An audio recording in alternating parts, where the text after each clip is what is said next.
ও বাবাজিরা, ও মুরব্বী বাবা আমার, ও যুবক ভাইরা, নওজোয়ান যুবকরা, আজকে যারা তোমরা এই মাহফিলের ইন্তজাম করেছো, মনে রাখতে হবে, মনে রাখতে হবে তোমার সারা দিনের কর্মকাণ্ডের ভিতরে যেন আমার রবের কুদরতি কদমে সেজদা দেওয়া যেন ভুল না হয়।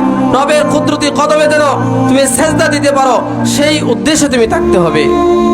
ও যুবক, ও নওজোয়ান, কি হইল আমাদের আজকে? কি হয়ে গেল আমাদের আজকে? আমাদের যুবকদেরকে দেখা যায়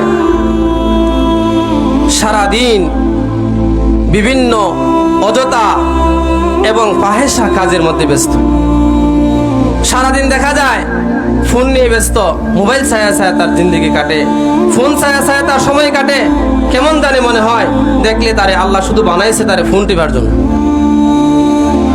আমাদের মুরব্বী বাবারা, বাপ তোমাদেরকে বলি, আপনাদেরকে বলি, ও নওজোয়ান যুবক, তোমাদেরকে বলি, আল্লাহ তাআলা এজন্য বানান নাই, এজন্য তোমাদেরকে সৃষ্টি করেন নাই, এজন্য তোমাদের হায়াতকে আল্লাহ তাআলা সৃষ্টি করেন নাই যে তুমি সারাদিন মোবাইল ছায়া ছায়া পার করে দিবা, সারাদিন তুমি মোবাইলে উলঙ্গফনা নাজায়েজ ছবি দেখে দেখে তুমি সময় কাটাই দিবা। এজন্য আল্লাহ তাআলা তোমাকে বানান নাই। বাজান, ও বাবার আমার, ও মুরব্বী বাজান আমার, ও যুবক ভাইয়ের আমার, আল্লাহ তাআলা কেন বানিয়েছেন একটু চিন্তা করেন, একটু চিন্তা করেন। সেদিন কি জবাব হবে আমার রবের কাছে?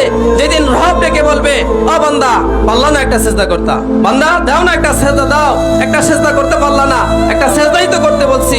সেদিন কি জবাব দিবেন রবের কাছে?